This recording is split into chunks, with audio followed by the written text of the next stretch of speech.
kita dengar pemberitaan firman Tuhan yang saya beritakan berdasarkan teks dari 1 Yohanes pasal 5 ayat 1 sampai dengan ayat yang kelima. Mari kita kembali sujud di hadapan Tuhan, mohon Roh Kudus mengiluminasi, mencerahkan pikiran dan hati kita. Mari kita berdoa. Terima kasih Bapa, karena kami percaya di dalam Kristus Engkau telah mengadopsi kami menjadi anak-anak-Mu. Karena itu sebagai anak-anak Tuhan, kami terus dipelihara. Tidak saja dengan kebutuhan jasmani yang bersifat sementara, tapi Engkau selalu memperhatikan akan kebutuhan hidup kekal kami, yaitu firman-Mu. Karena kami hidup bukan dari roti saja, tetapi dari setiap firman yang keluar dari mulut Allah.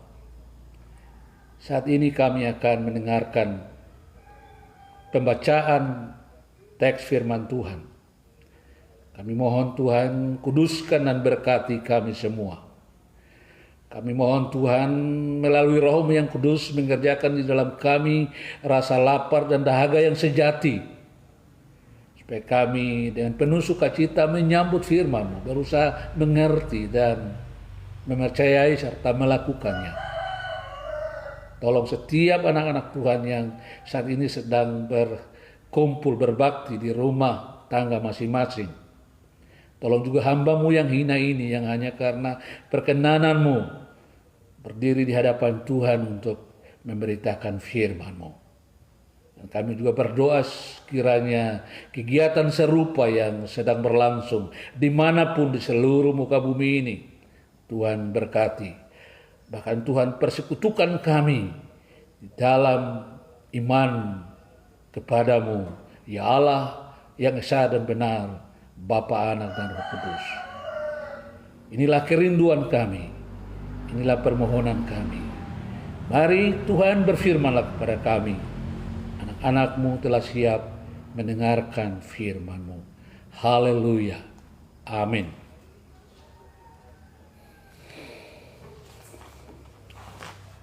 Saudara-saudaraku jemaat yang diberkati Tuhan,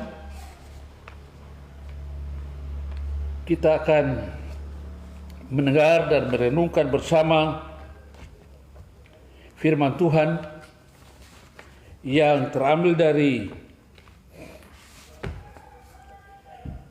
surat Yohanes yang pertama, yaitu pasalnya yang kelima. Surat Yohanes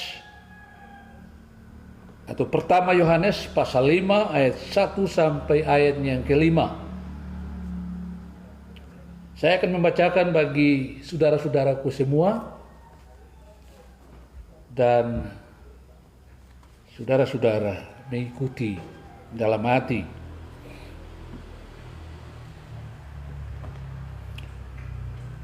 Satu Yohanes pasal 5 ayat 1 sampai ayat yang kelima. Setiap orang yang percaya bahwa Yesus adalah Kristus, lahir dari Allah. Dan setiap orang yang mengasihi Dia yang melahirkan, mengasihi juga Dia yang lahir daripadanya. Inilah tandanya bahwa kita mengasihi anak-anak Allah, yaitu apabila kita apabila kita mengasihi Allah serta melakukan perintah-perintahnya. Sebab inilah kasih kepada Allah, yaitu bahwa kita menuruti perintah-perintahnya. Perintah-perintahnya itu tidak berat, sebab semua yang lahir dari Allah mengalahkan dunia.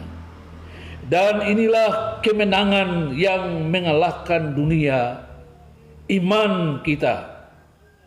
Siapakah yang mengalahkan dunia selain daripada dia yang percaya bahwa Yesus adalah anak Allah? Demikian jauh pembacaan teks firman Tuhan. Berbahagia setiap orang yang percaya dan memeliharanya. Shalom, saudaraku semua. Salam seluruh warga Gereja Reformasi Kupang dimanapun saudara berada saat ini. Begitu pentingkah iman dalam kehidupan kita, saudara-saudara? Tentu dan pasti kita mengamininya. Kitab suci mengajarkan bahwa tanpa iman dan di luar iman kepada Allah Tritunggal, tidak mungkin manusia berdosa yang telah berada di bawah kutuk dan murka Allah itu dapat selamat atau bisa masuk surga. Saya percaya kita semua dengan sadar pada pagi hari ini berkumpul di hadirat Tuhan adalah demi iman kita terus bertumbuh dan berbuah. Saya juga yakin setiap tribulan kita merayakan perjamuan Tuhan juga demi iman kita dikuatkan, demi mata rohani kita, mata iman kita terus tertuju kepada Yesus Kristus Tuhan kita. Terus ingat karya pengorbanannya yang menjadi dasar keselamatan saudara dan saya. Dan kita juga merasa terhibur dan berbahagia akan jaminan keselamatan yang Roh Kudus kerjakan ketika kita mengalami bahwa iman kita terus bertumbuh dan berbuah, dan melihat buah-buah iman itu kita terus dan semakin diyakinkan bahwa aku sudah diselamatkan. Saudaraku yang saya kasih di dalam Tuhan Yesus Kristus, pagi ini kita mendapat mutiara amat berharga dari Rasul Yohanes. Ia menyingkapkan kepada kita tentang rahasia iman yang berkemenangan. Sebagaimana Lembaga Alkitab Indonesia memberi judul kepada teks kita, iman yang mengalahkan dunia. Ya, iman yang mengalahkan dunia. Pasti saudara, pasti Bapak Ibu rindu untuk mengetahui apa sesungguhnya iman yang mengalahkan dunia itu, bukan? Nah, mari kita menelaah apa yang dinyatakan Yohanes kepada kita mengenai iman yang mengalahkan dunia tersebut.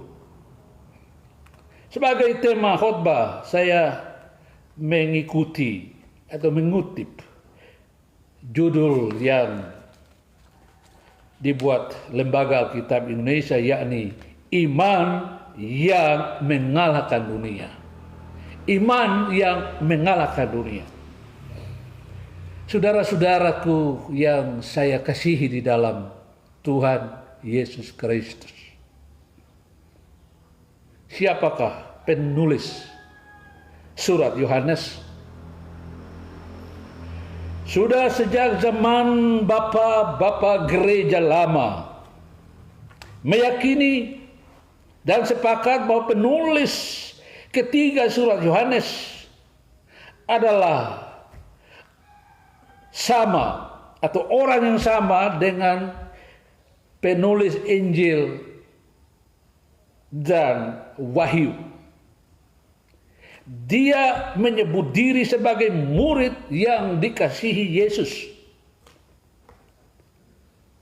Karena hanya ada 3 orang yang disebut sebagai murid yang dikasihi Yesus, yakni Petrus, Yohanes, dan Yakobus, maka Yohanes anak Zebedeus, sang rasul, dialah penulis surat Yohanes ini. Saudaraku, penting juga rupanya untuk kita ketahui bahwa Yohanes ini adalah satu-satunya murid Tuhan yang mendapat anugerah khusus untuk menyaksikan perkembangan gereja Tuhan hingga menjelang akhir abad pertama.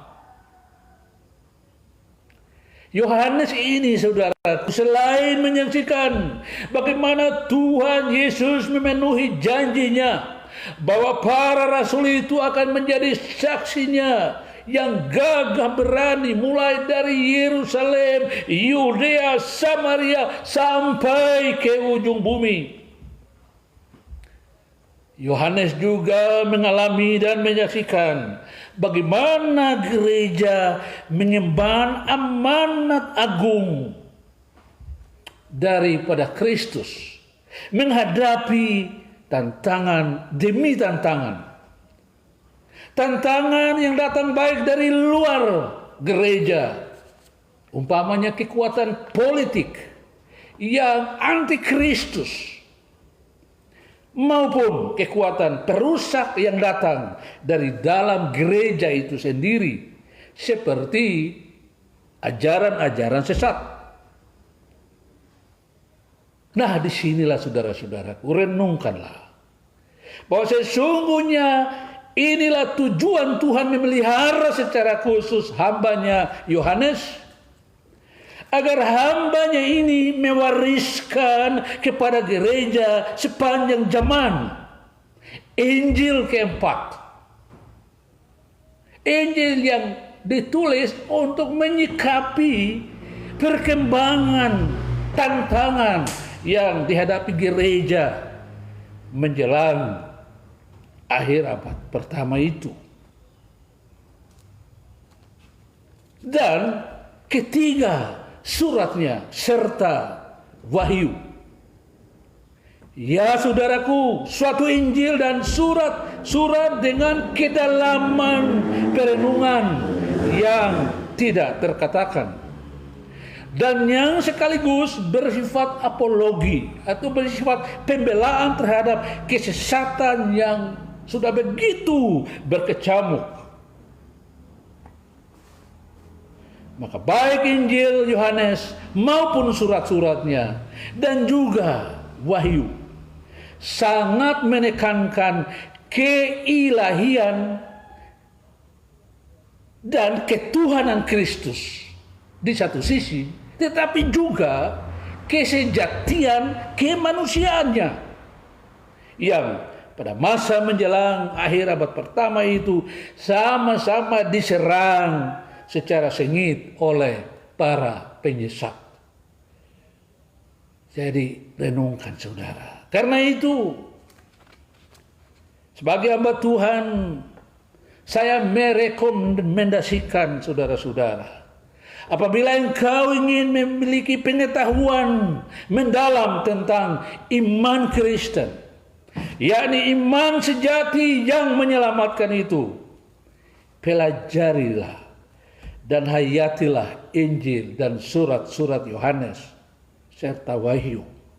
Sebab di dalam tulisan-tulisan Yohanes tersebutlah kita akan menemukan kebenaran-kebenaran terdalam mengenai ketritunggalan Allah yang merupakan core belief atau jantung iman Kristen, di mana saudara akan dibawa kepada kebenaran tentang siapakah Allah Bapa, siapakah Yesus Kristus, siapakah Roh Kudus.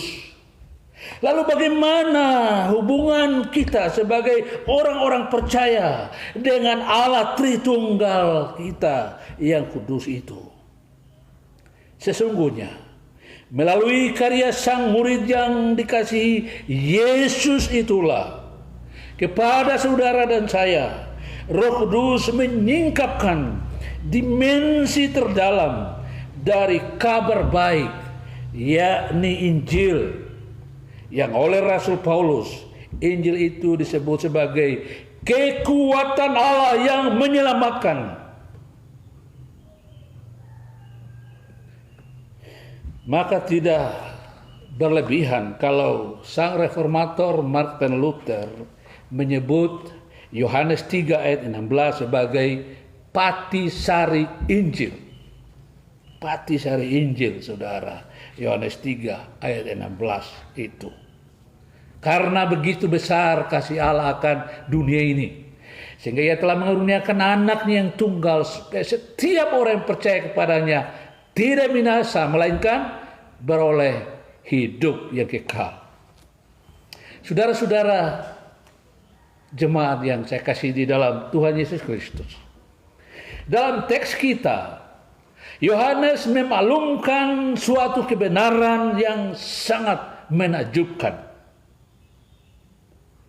Situ tadi kita mendengar, dan inilah kemenangan yang mengalahkan dunia, yakni iman kita.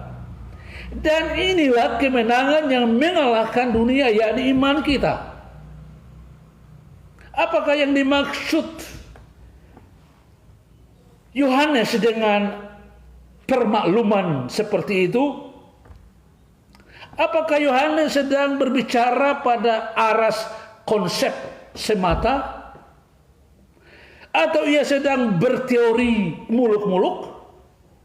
Ataukah ia sedang memberi semacam dorongan atau semangat saja kepada orang-orang percaya? Seperti seorang jenderal yang menyemangati pasukannya, Anda pasti menang, Anda pasti mengalahkan musuh. Walau pada akhirnya mereka kalah dan ditawan. Saudaraku, Yohanes tidak sedang berteori. Ia juga tidak sedang sesumbar atau hanya mendorong dan memberi semangat kepada orang-orang percaya. Tidak, saudara.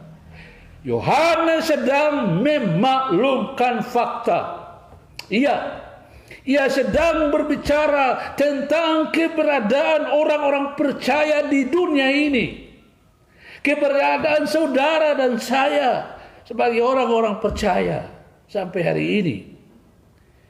Yohanes menyingkapkan suatu rahasia yang menjadi dasar dari kemenangan orang-orang percaya. Apa itu, saudara? Perhatikan kalimat ini. Bahwa setiap orang yang percaya bahwa Yesus adalah Kristus lahir dari Allah. Haleluya. Setiap orang yang percaya bahwa Yesus adalah Kristus lahir dari Allah. Ya, saudaraku semua yang memiliki iman sejati, yang telah terima Kristus sebagai Tuhan dan Juru Selamat pribadi, dan yang hanya mempertuhankan Dia saja dalam hidup keseharianmu, adalah orang-orang yang disebutkan sebagai dilahirkan Allah. Wow, saudara, luar biasa. Maka perhatikan sekali lagi, Yohanes tidak menggunakan kata diciptakan Allah, tetapi dilahirkan Allah. Ini ungkapan yang sangat dalam artinya. Mengapa? Saudaraku, semua orang, semua manusia diciptakan Allah, tetapi tidak semua dilahirkan Allah. Semua manusia yang telah diciptakan Allah itu sesungguhnya telah murtad, telah memberontak. Mereka telah membelakangi Allah dan tidak lagi percaya kepadanya. Iya kan? Pasti saudara ingat kisah yang dinyatakan di dalam Yohanes pasal 3 tentang seorang pemimpin Israel, Nikodemus, yang datang kepada Tuhan malam-malam. Dan dalam percakapan dengan Nikodemus itu, Tuhan Yesus menyatakan suatu kebenaran yang amat penting. Aku berkata kepadamu, sesungguhnya jika seorang tidak dilahirkan kembali, ia tidak dapat melihat kerajaan Allah. fakta dari karya Allah inilah yang dinyatakan Yohanes kepada kita dalam suratnya, bahwa mereka yang percaya bahwa Yesus adalah Kristus adalah lahir dari Allah. Dengan kata lain, Yohanes menggarisbawahi dan memaklumkan bahwa kenyataan yang dialami setiap orang percaya, yakni keberimanan mereka kepada Kristus, adalah wujud dari karya Allah yang telah melahirkan mereka. Jadi saudaraku, renungkan dan hayati ini sungguh-sungguh. Jadi berimannya saudara dan saya, berimannya kita kepada Kristus, itu bukan hasil usahamu, tetapi itu adalah akibat atau buah dari kelahiran kembali yang sepenuhnya pekerjaan Allah. Amin. Saudara-saudara yang saya kasih di dalam Tuhan Yesus, perhatikan pula bagaimana Yohanes membuat suatu perkara rohani, yaitu iman, yang mungkin sulit dipahami menjadi hal yang mudah dan sederhana untuk dimengerti. Dengan mengatakan bahwa semua orang percaya sebagai orang yang dilahirkan Allah, membuat setiap orang akan melakukan perbandingan dengan apa yang dilihat, bahkan yang dialaminya sendiri. Bukankah setiap orang bisa ada dalam dunia ini karena ia dilahirkan oleh orang tuanya? Tidak mungkin saudara keluar dari pohon, kan?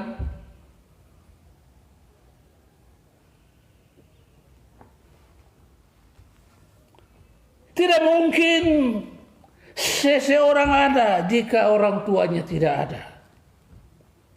Begitu pula dengan keberadaan orang-orang beriman.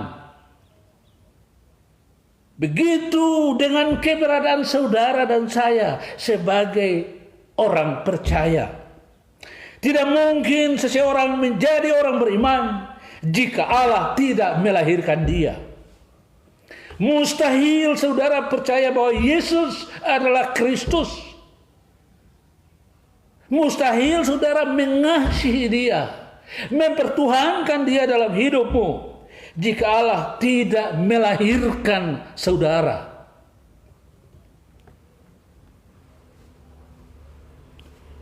Itu sebabnya kita orang Kristen lahirnya dua kali.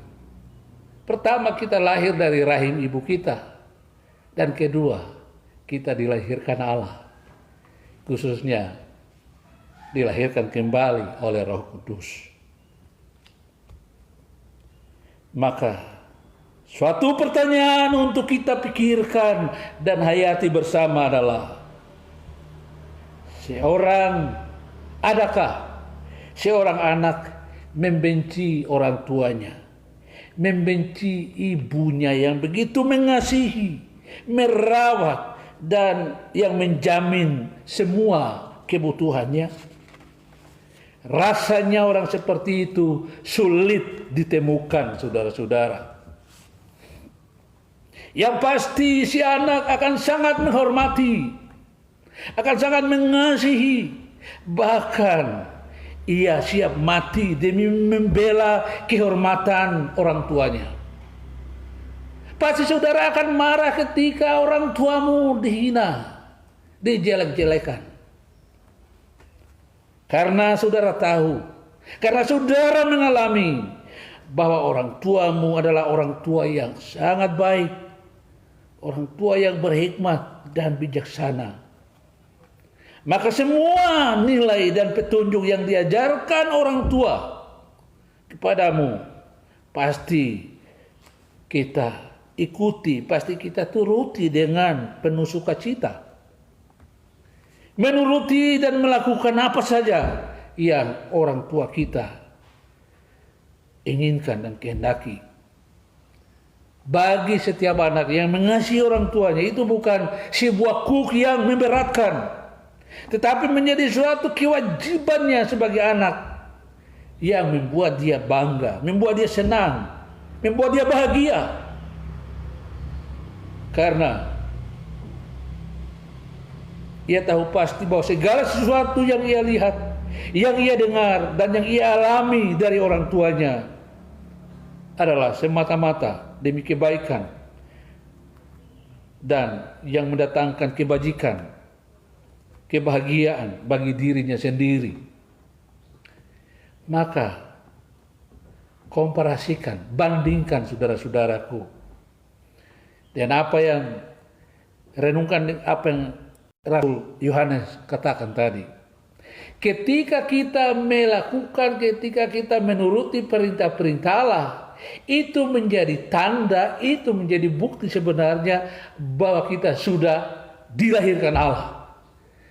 Maka melakukan apa yang Allah kehendaki, melakukan apa yang kita baru dengar tadi dalam pembacaan ketetapan-ketetapan perjanjian Allah, itu bukan hal yang membuat kita terbungkuk-bungkuk untuk melakukannya, atau membuat kita merasa memikul kuk yang begitu berat.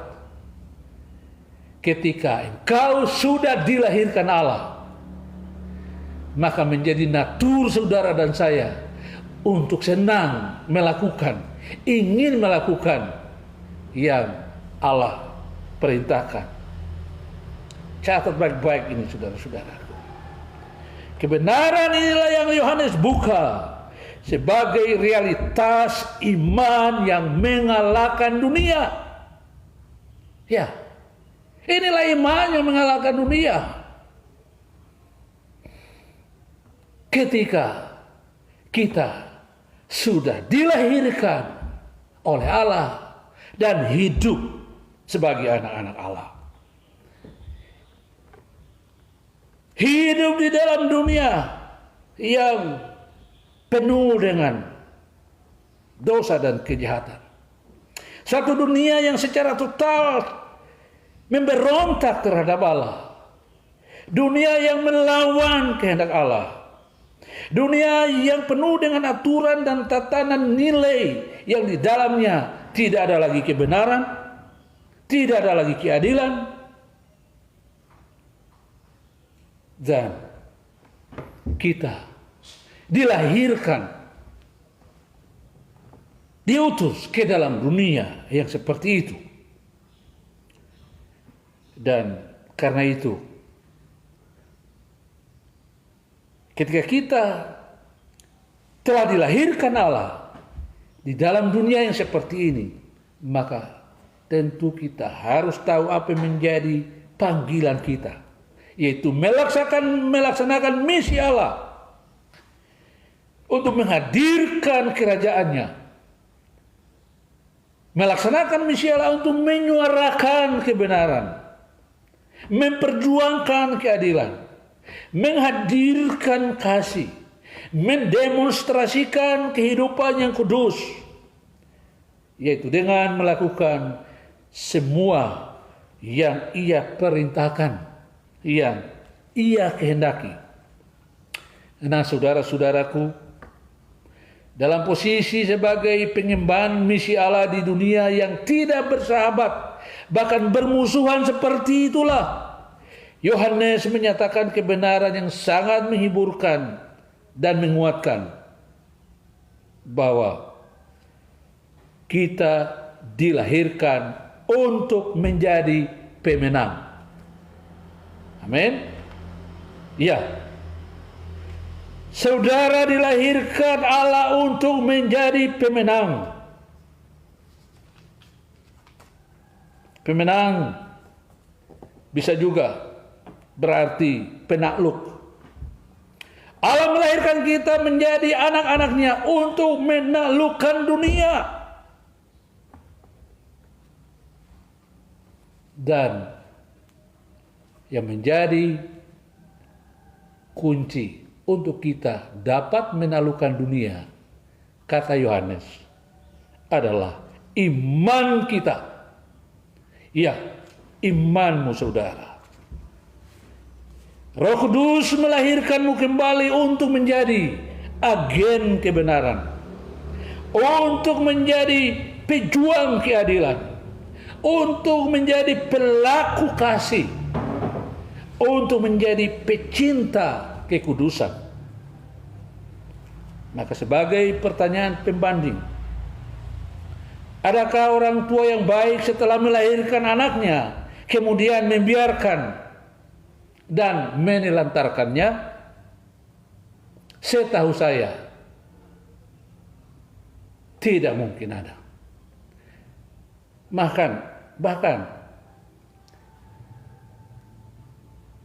setiap ibu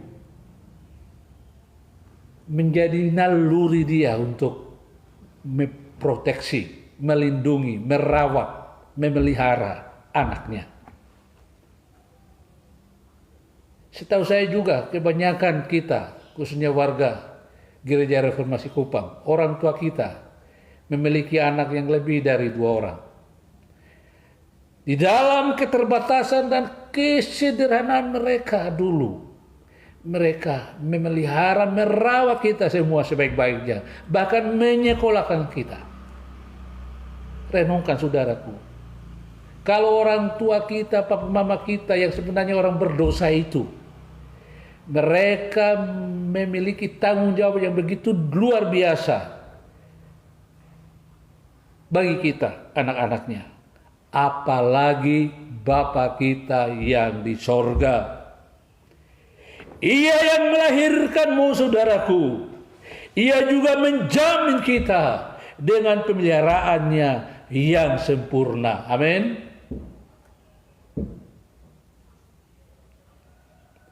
Maka tidak boleh ada perasaan takut terhadap semua yang ada di sekeliling kita saat ini, termasuk terhadap corona. Ia juga menjamin bahwa kita pasti berhasil dalam mengemban misinya. Tuhan Yesus tidak saja mendoakan murid-muridnya saat itu. Dalam Yohanes pasal 17, di mana Yohanes mencatat doa Tuhan Yesus yang luar biasa. Tuhan Yesus telah mendoakan juga mereka yang bertobat dan percaya kepada Yesus sebagai hasil dari pemberitaan rasul-rasulnya. Dan di dalamnya termasuk saudara dan saya. Dan saudaraku sampai hari ini, saat ini, Tuhan Yesus masih terus menjadi pendoa kita, juru syafaat kita di hadapan Bapa di sorga. Seperti yang disaksikan Stefanus ketika dia dirajam. Dia melihat Tuhan berdiri di sorga, memperhatikan Stefanus.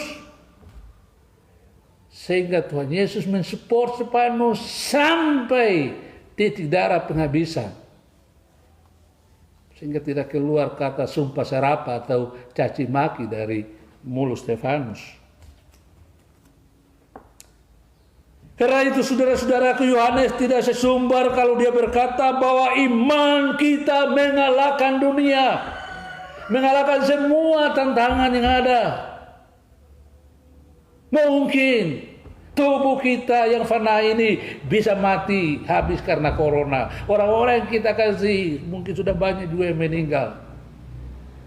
Tetapi Yesus menjamin, Allah yang telah melahirkan kita kembali, Roh Kudus yang